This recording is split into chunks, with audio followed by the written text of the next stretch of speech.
We are in Colossians chapter 2. If you guys want to turn over there. And thank you, Tim, for jumping in last week. That was awesome, going over faith.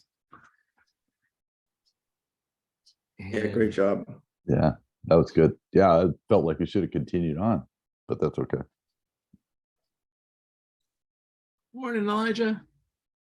Morning, fellas. Happy Friday. Oh, Elijah. We are in Colossians chapter 2. We're going to start in verse 8, but we went through verses 1 through 8. Is it there? Yeah. And Paul has been kind of addressing Gnosticism. He hasn't been doing it directly. Gnosticism's starting to gain in popularity, but it's not super popular at this time. So he starts to address it because some of the ideas are starting to come in, but he takes a bigger picture. He doesn't address Gnosticism specifically, but talks about how great Jesus is and how he needs to be first in all things, and how his wisdom and his knowledge are superior to any other ideas of knowledge. And so you should stick to that. So he's been kind of addressing that, and we're going to continue that a little bit, but we're starting to shift gears to another issue that's coming into the church at this time. But I don't know if we're actually going to get to that. We're just shifting gears today. We'll see if maybe today will be like Tim's car, his old car, and maybe we'll just pop right into that, or maybe we'll take it slow and shift into there slowly. We'll see. We'll see how good you are with the clutch today. So we're going to be in verse 8 through 9. You know what? I'm looking forward to some King James. So, Mr. Edwards, can you read verse 8 and 9? Absolutely. Beware, lest any man spoil you through philosophy and vain deceit, after the tradition of men, after the rudiments of the world, and not after Christ. For in him dwelleth all the fullness of the Godhead bodily.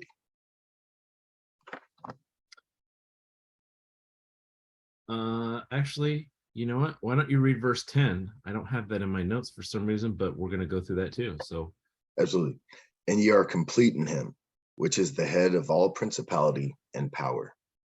All right. So that, you know what?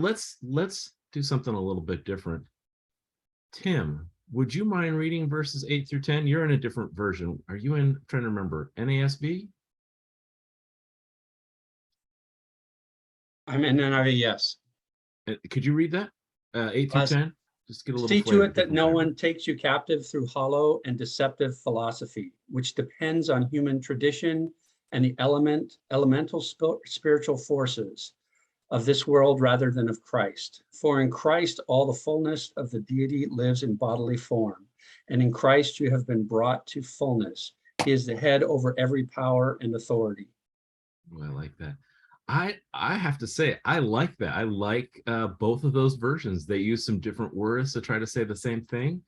And I kind of like that. And actually in mine, I'm using New King James. It uses some even different words than that. So I like that. This is going to be fun, I think, because of all the differences that we get here.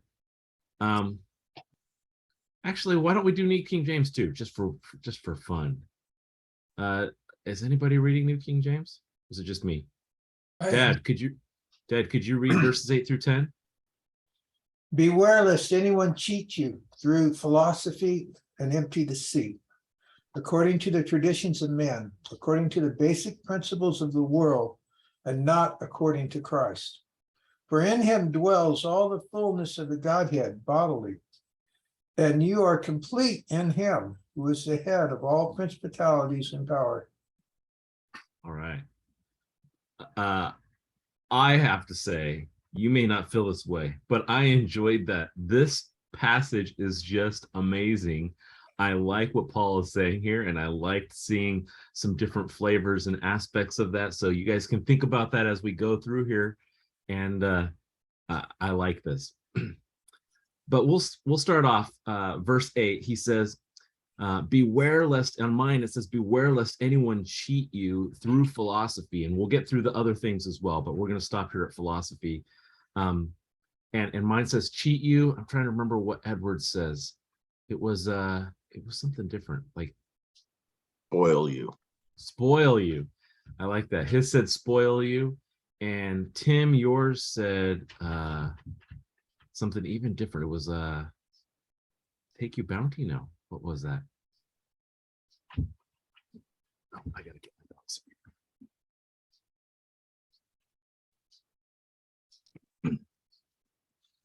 All right, so we got here where Paul starts off and he says, don't let anyone cheat you through philosophy. So before we get to the cheating part, which is the theme of this whole sentence here, because he's just going to use a whole bunch of different ways that people can cheat you, or as Edwards said, spoil you. And I can't remember what Tim's was. It was something different than that. But this idea, before we get to that, let's talk about philosophy a little bit. Anybody want to take a stab at what we think of as philosophy? And I'm just asking what we think of as philosophy because it is different than what they thought of philosophy at their time. But anybody have an idea of what we think philosophy is? Ideas. I'd say philosophy is ideas. Okay. Along the lines that you were saying, John, there's another version that says, do not let anybody deceive you. So Okay. there's cheat, there's deceive, there's Spoil. spoil. Yeah. So, and philosophy is just ideas that may or may not be true. Opinions. Yeah, I'd piggyback on that and say ideas about how things work or why things are. Yeah. Yeah, I think in general, we think of philosophy as a completely different type of field of science, where science is kind of a study of how things work. And I think generally we think of philosophy as even taking the bigger questions, taking a step back further from that and asking, how does things work? But really from a very far perspective, like why, why do we exist? Why do these things happen? And so that's this idea. Technically, philosophy is just the study of knowledge. It's the study of how we know things, the study of how we know things about our universe. So that's technically what philosophy is. But like I said, we think of philosophy more, I think it's because of postmodernism, where we think things may be true for you and not for me, that's kind of crept into philosophy, that we have this idea that it's more art, idea, abstract, doesn't have to necessarily be true. But generally, philosophy was the idea of, how do you know things are true? And so they were,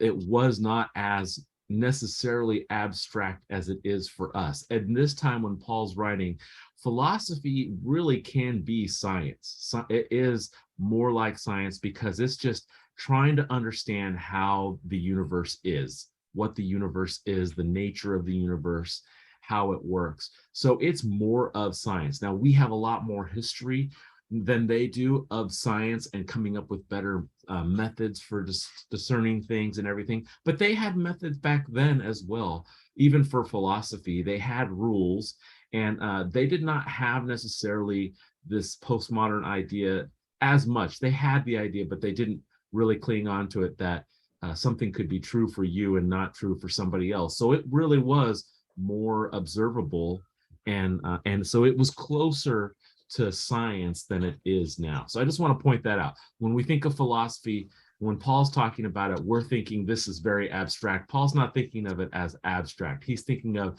this is anything that people are doing to try to understand our universe. So that's what it is. And it's very similar to science. So we don't want to get that confused. So he's saying, oh, go ahead. No, I just say, just the compelling arguments that go with philosophical things. You make a statement and you have all these ideas that back it up. And, like you said, John, it's more like science, but there's no I'll say physical parts or pieces or explosions or fire and that kind of stuff. It's like, you know, so it'd be easy to deceive people, especially back then, because they don't have the history that we have. Yeah.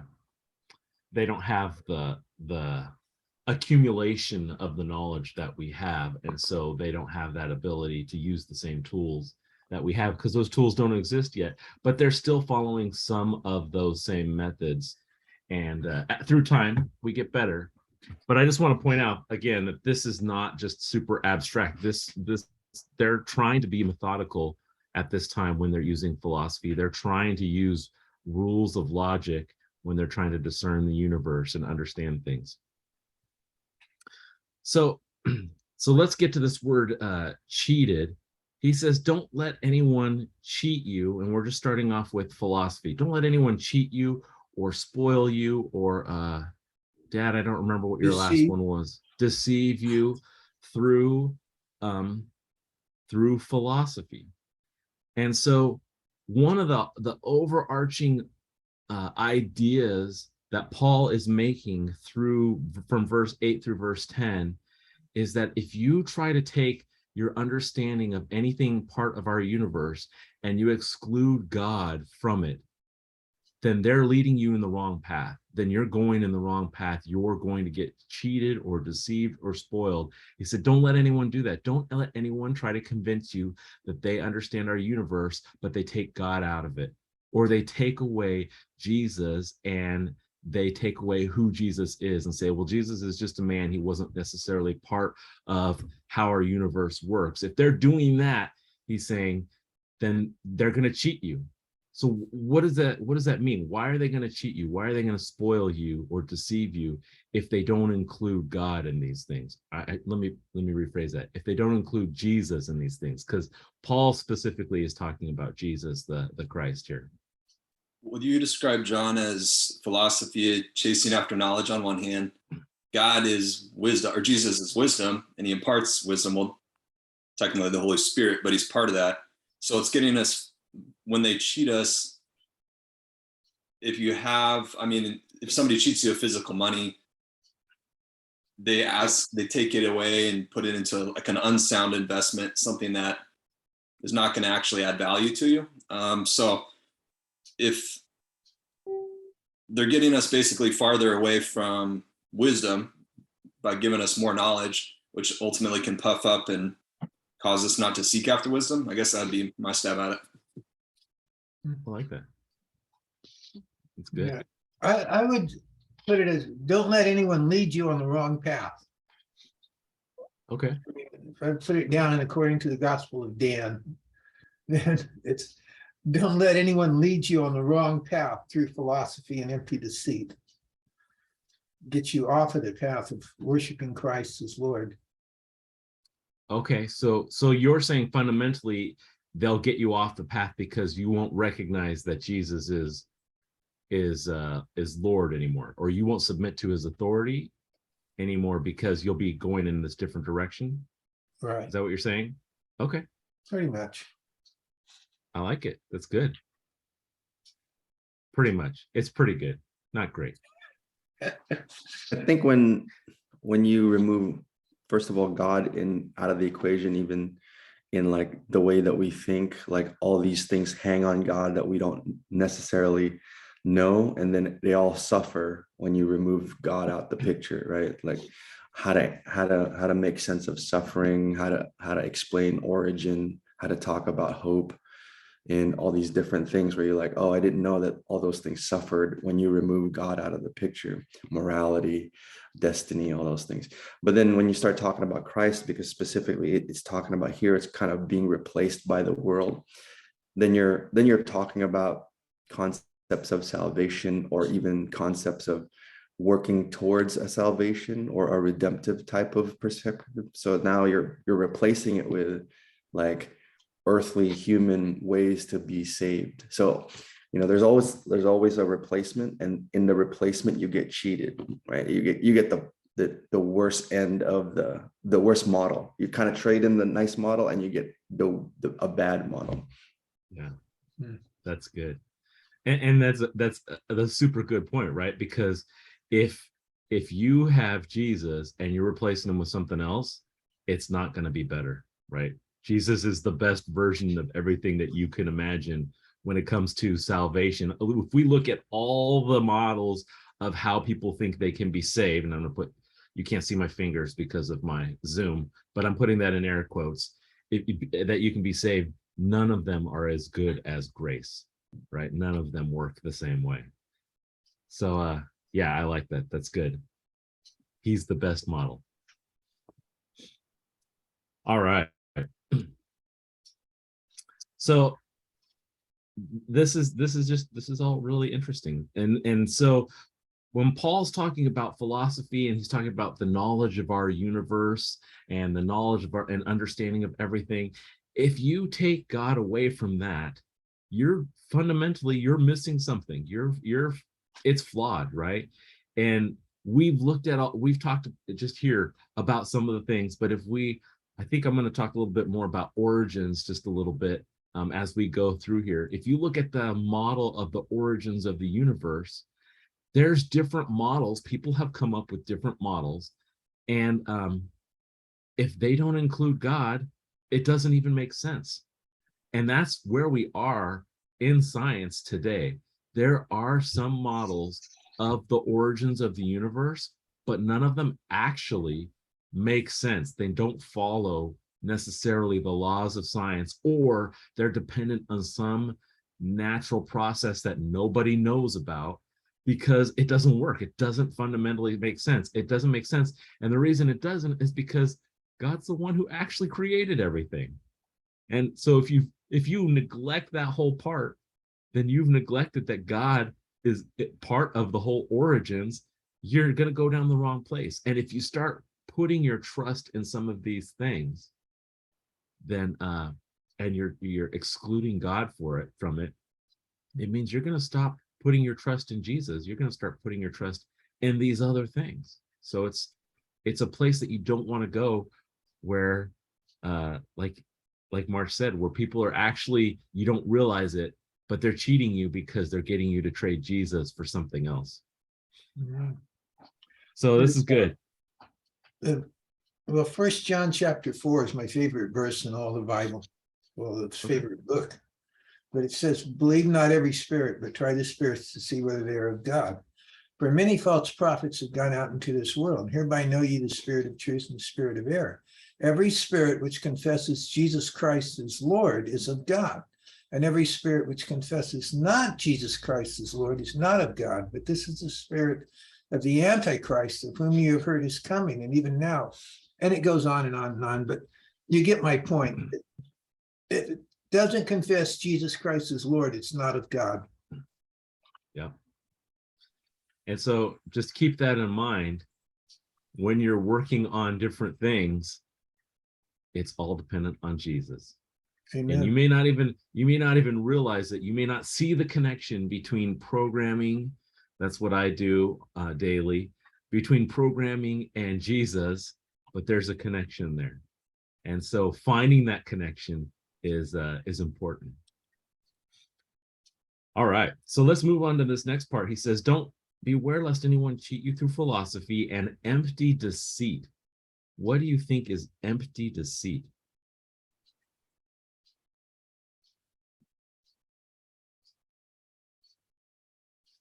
Something that has no basis to stand on. It's empty. It's hollow. It looks real, but it's hollow. It's like a chocolate bunny that's hollow on the inside. I mean, you get you're like, yes, and then you pick it up, it's hollow, man. It's empty. Every kid experiences that once, right? Where you get a bunny and you're like, oh, that's so much chocolate. And then you find out it's hollow and you're like, oh, I was cheated. That's a good picture. It's where you put the milk.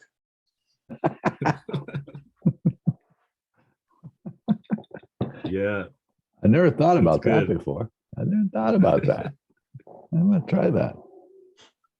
So Put in the go ahead. NIV, it says human tradition, which depends on human tradition and elemental spiritual forces. So it looks like at least in the NIV version,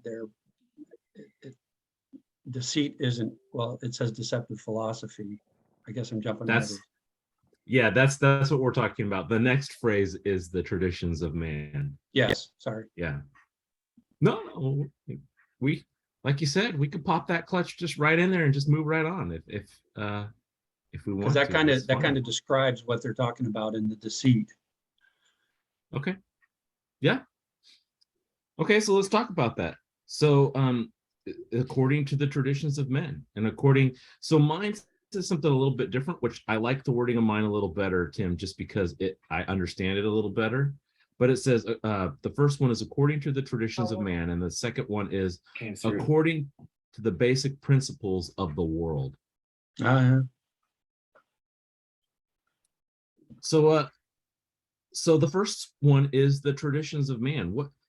He's saying, don't let the traditions of man deceive you either. Don't follow traditions if those traditions exclude Jesus, right? This is the overarching theme that he's saying. Don't follow this other thing if it doesn't include Jesus as the Christ, as God. And so here's the question. What makes a tradition good and what makes a tradition bad? Or is there such thing as a bad or good tradition? Are they just all good? Or are they all bad? I guess you kind of have to weigh that question up against the scripture and what man thinks is correct, and is it lacking in the scales of balance to scripture? Because a lot of human tradition are inherently against Christ and against what God preaches. Well, then what makes a tradition good? I guess wow. Is tradition good? Maybe No, we should start with there. We have traditions going on right now that are not good, but that they are accepted by the general populace. Yeah. And people just accept them as good, but they're evil. But if you're not in the spirit, you don't see it that way, and it's hard to convince people otherwise sometimes. Yeah. I mean, we can lean too far on either side of this scale, right? We can say, hey, this is a tradition and my family has been doing it for hundreds of years, or our community's been doing it for hundreds of years. And so this is good because it's a tradition. And you can just lean on that and say it's a tradition, so it's good. Or you can go the other side of the extreme and say, hey, I don't care what the tradition is at all. I'm just going to reject it because tradition is bad. I don't want to just blindly just follow anything. And I think both sides of those scales, both sides of that isn't necessarily healthy because we forget the purpose of the tradition. And what do you think is the purpose of tradition? Well, with the Israelites, as an example, it was passing down, because not everybody was literate or could write, I guess. So it was passing down God's truth, God's, providence in bringing them out of Egypt, for an example, to continue on and spread that news to future generations. Else it would just die, as history does. As we see today, people trying to wipe out history. They think putting down a statue is somehow going to do that. I don't know how. I mean, they're forgetting about the textbooks and the hundreds of books that talk about these people's contributions to our society. So it's basically, and when it comes to bad traditions, there is the example of teaching your kids to hate other people that don't look like you. In the Ku Klux Klan, they have little kids sometimes at their ceremonies, which is really sad. So they're passing down really bad traditions that are not from God. But then there's also moral traditions that might not necessarily say the word God, but having a family with a man and a woman and some children. I think that's a good tradition that a lot of people ascribe to that aren't necessarily Christians.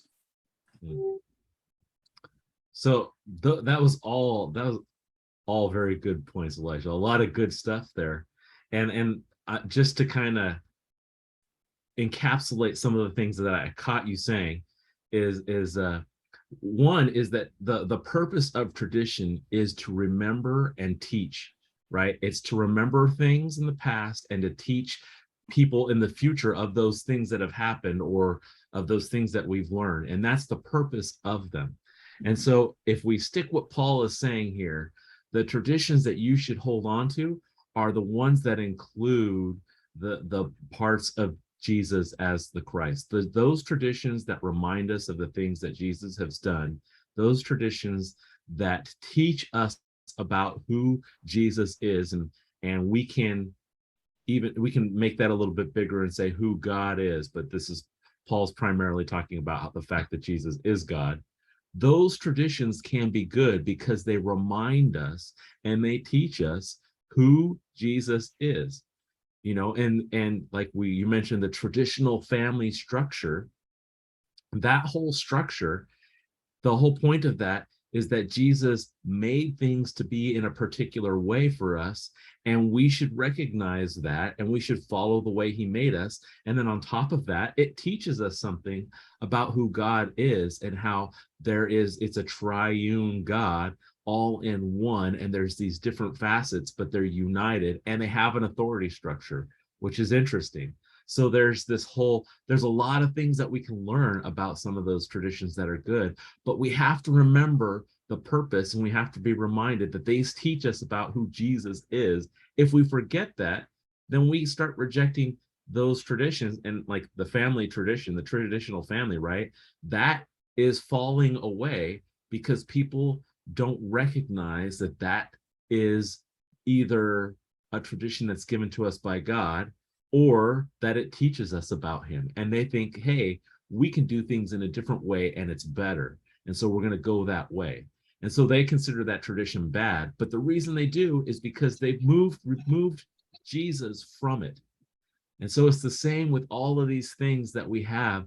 These traditions can be good and they can be bad. And what Paul's telling us again here is, don't let someone cheat you by telling you need to follow this tradition, but they've removed who Jesus is from that tradition.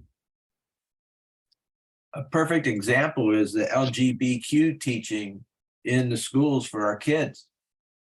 Yeah. That's exactly is applying to this thing that's going on right now. We're being bombarded with this new teaching where it's supposed to be acceptable, and don't you dare say something against it. So that's interesting because it's actually non-traditional. They're talking about non-traditional family structures in that, but the goal is to make it a tradition. The goal is to teach our kids so that they'll see it as traditional, and then they'll just follow it because that's the way they've been taught. Yeah, that's good. Like that, Jody. Any other comments before we move on to this next part? Well, I was just thinking about a tradition that's probably dying all over the world, but it's caused a lot of strong family structure. And that was the tradition of eating dinner together, eating your meals together as a family.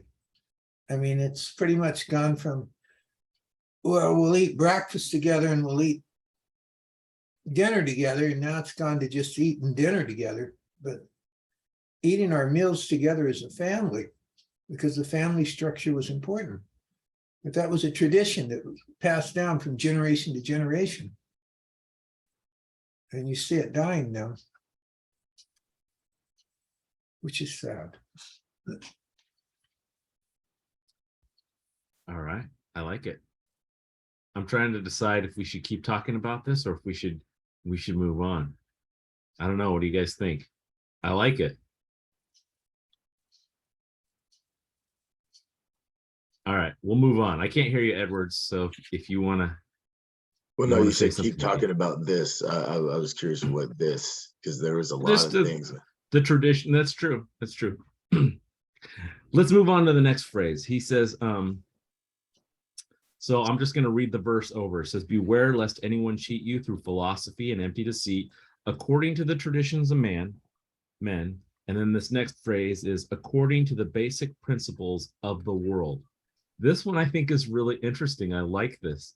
The basic principles of the world. What do you think are, can you guys give me some examples of basic principles of our world? The sun rises, the sun sets. Yeah, Oh, that's a good one. the sun rises, the sun sets, the weather changes. Gravity holds us on the earth. The wind blows. We breathe oxygen. Electricity flows through wires. Those are basic traditions. Basic the earth. physics. Our basic principles. Although we Principles.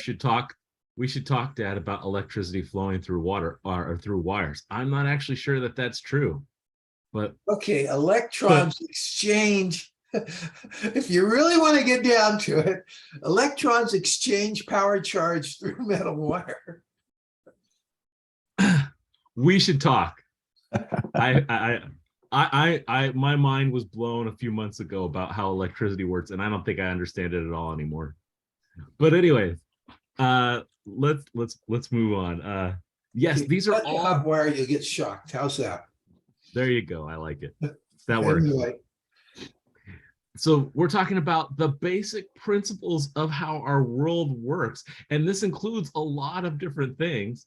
But it's really interesting that Paul is saying even the basic principles of how our world works, if you take God out of it, you're going to get cheated. If you think that Jesus is not a part of it, you're going to get cheated. And one of my favorite examples is gravity, right? Gravity is a basic principle. We all understand it, well, to some degree. We recognize that mass attracts with more mass, and that we have a tendency to stick to those things. It's not necessarily a super powerful property, but it is powerful. And you know, you throw something up in the air, it's going to come back down. And so we kind of understand that. But here's the cool thing about it. That's how the way our world works right now. That does not mean that's how the world's going to work in 1,000 years from now, right? Because God is the one who makes our universe. He's the one who makes these principles possible. He could change them. And sometimes we don't recognize that he not only can he change them, he has a plan to change some of the basic principles of our world. When we look at him coming back and reigning for 1,000 years, and then heaven and earth meeting together, and we live in heaven with him, and there's no more death. The only way you get to no more death is you change some of the basic principles of our universe, right? The only way that the world exists in the way that's described in some of these books, you know, Revelations and Isaiah and Ezekiel, some of these, the only way that world works is if he changes some of the basic principles of our universe. And so one of the ways we can get cheated is in believing that the way our universe works now is the way that it always has worked, and it's the way that it always will work.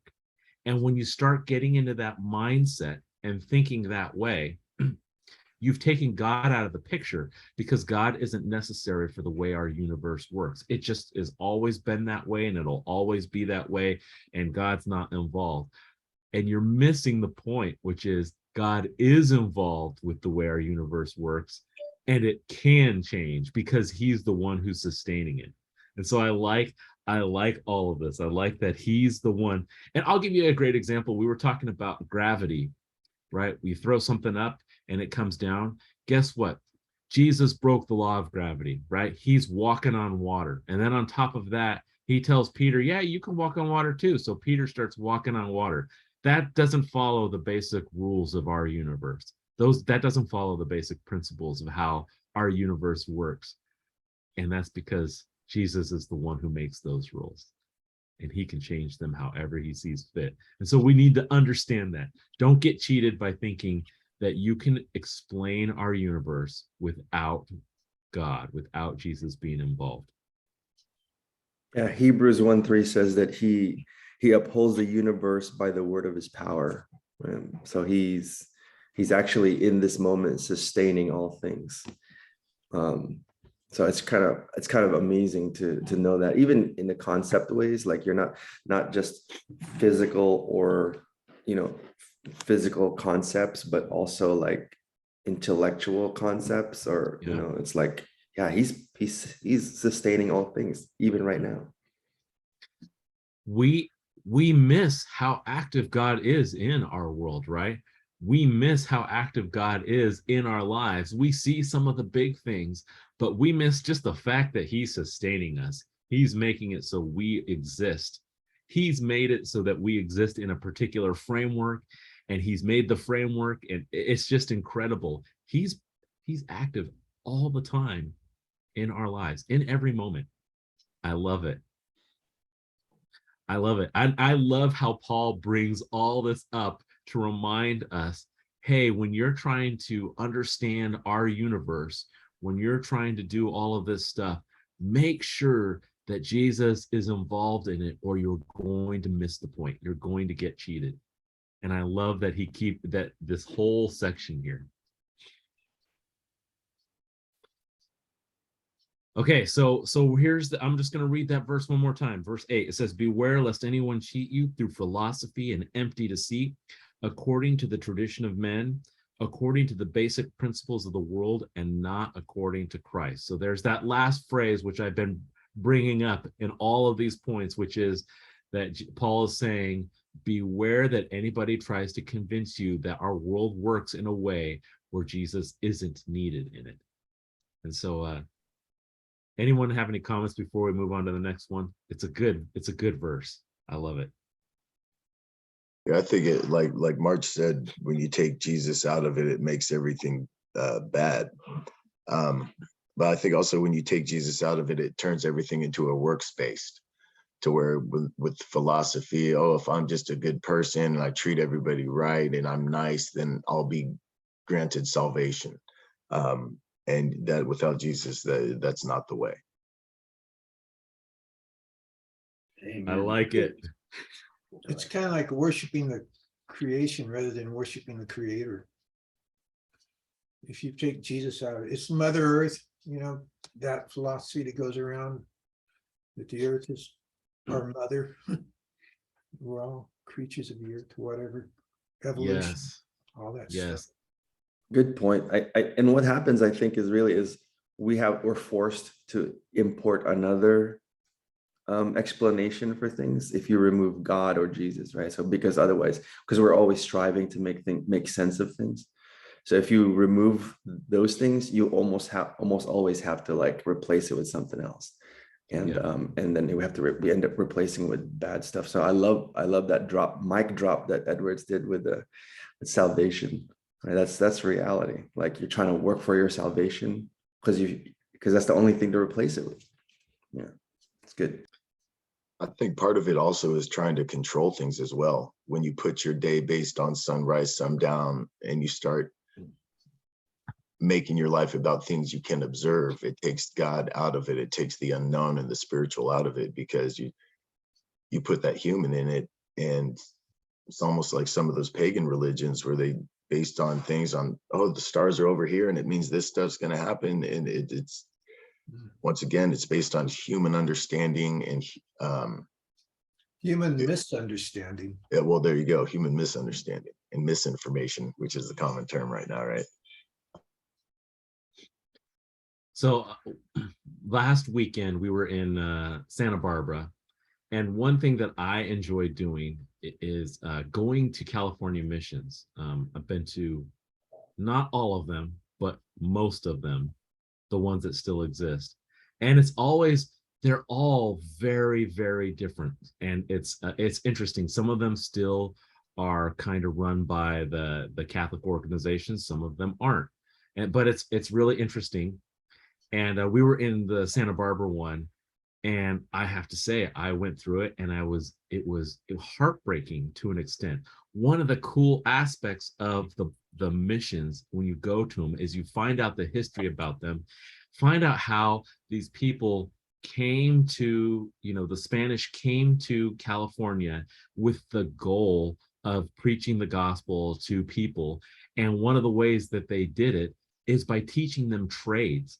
And what happened is when they moved into here and started these missions, a lot of the Native Americans, they switched from being hunter-gatherers to becoming more trade-centric, and their lives improved. And all of this happened, and it was all centralized around who Jesus is. And I love that. We miss that part of our history often. And so I like doing that. But I went to the Santa Barbara one, and it was all about our Earth. It was all about how we can make the planet a better place. And I was like, oh man. And everywhere that I went, the signs were peace and goodness to you. And I was like, wow, you're missing the most important part. You're missing the grace. We need the grace. And that's what's happened in that particular mission, is Jesus was pulled out from the whole historical aspect of what they have there. And it was sad. People who were going in there, they're seeing this and they're thinking, oh, that's the tradition that we had, but it's not. They missed the Jesus part. And they're getting cheated. Amen. Anyways, I don't know, something John said, Mr. Edwards said, brought that to my mind. I was remembering that. It's interesting. But let's get to this next verse, verse 9. It says, let me look at the time. We got 10 minutes. We can do this. Verse 9, for in him dwells all the fullness of the Godhead bodily. I take it back. We can't, there's no way we can get through this verse in 10 minutes. But let's see this in relation to the previous verse. Paul is saying, don't let them cheat you by taking Jesus out. And then here's why. Because Jesus, in him dwells all the fullness of the Godhead bodily. So here's the point. You're missing the point if you take Jesus out, because he is God. And I just want to point this out again. Paul is making a concerted effort through this whole book to remind people that Jesus is God. He's not just a man, he's divine. And so he says this in here, that in him dwells the fullness of the Godhead bodily. So I'll open it up for a couple minutes that you guys want to just say some things that jump out to you about this verse, and we will try to tackle it more methodically next week. But anybody have any thoughts about this verse?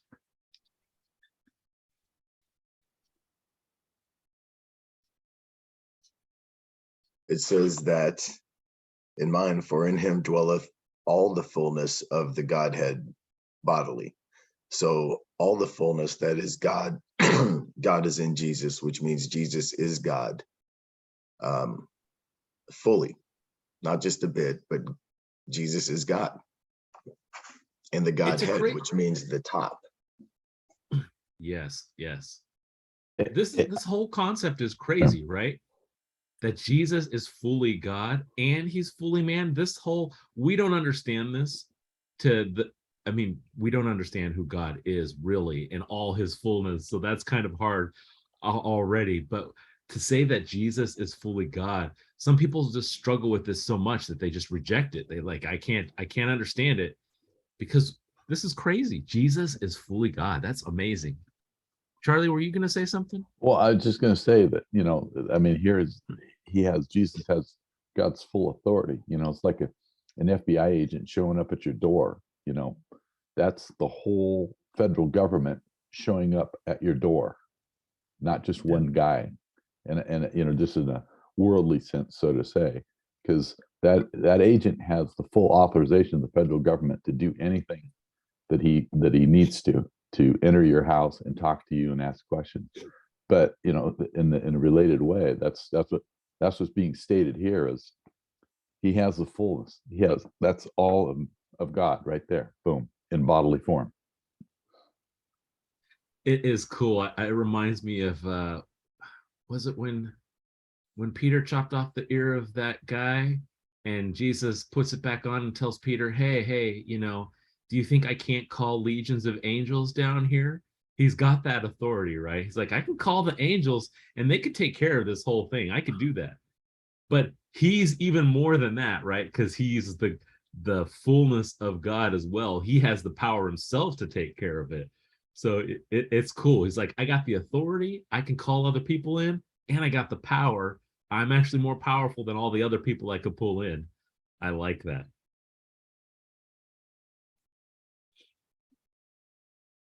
I think we got time for another thought. If somebody wants to bring something up, but if not, we're good. We can stop here.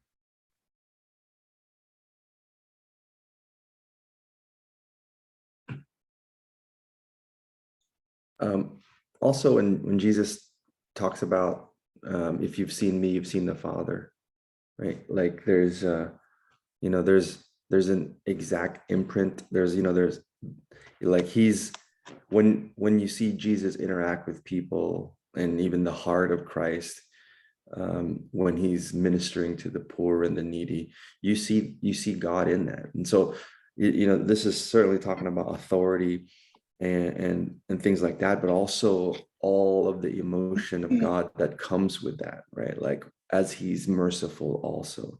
So this, the aspects of all of the spectrum of God, right? Like you're talking about the justice and the love of God, plus the mercy of God and the holiness of God, all of that conceptually in Christ. I think that's amazing. I'm trying to process all of that. So I'm kind of like slow in the intake. I understand, and that's why I said we can't finish this verse today. There's a lot of good stuff in there. I'm reminded previously in chapter 1 where Paul says that what does he say? He says that Jesus is the visible of an invisible God. He is God, but he's made into a man so we can interact with him as a man. But don't get confused. He's not just a man. He's God. And that's really cool. We are getting close to Christmas time. And I say that, and I know some of you might be cringing because we haven't even hit Halloween. And I know some people get upset when we start seeing Christmas before Thanksgiving. I'm not that way. I'm like, hey, I love Christmas. Bring it on. In fact, I got so excited that this Sunday we got a couple Christmas songs going on. They're not traditional, so it's okay. But I'm just pointing out, I love Christmas, and one of the aspects that I love of it is we have God in man form here interacting with us. It's incredible. It's incredible. Yeah, All right. he's one last thing, 10 seconds worth. Yeah, you got it. And he doesn't simply say that Jesus is God, right? Like that's part of it too. There's something else that he's kind of trying to convey with that. And it's kind of beyond words. I'm trying to grab it. But Yeah. he could have just simply said, yeah, Jesus is God, but it's more than just that, at least that concept. So absolutely. And we'll talk about it next week. I have some of this in my notes. I'm trying to decide. We talk about it now. We'll talk about it next week. This is, you're right. This is exciting. This is great. There's more than that. All right. Let's pray and wrap things up.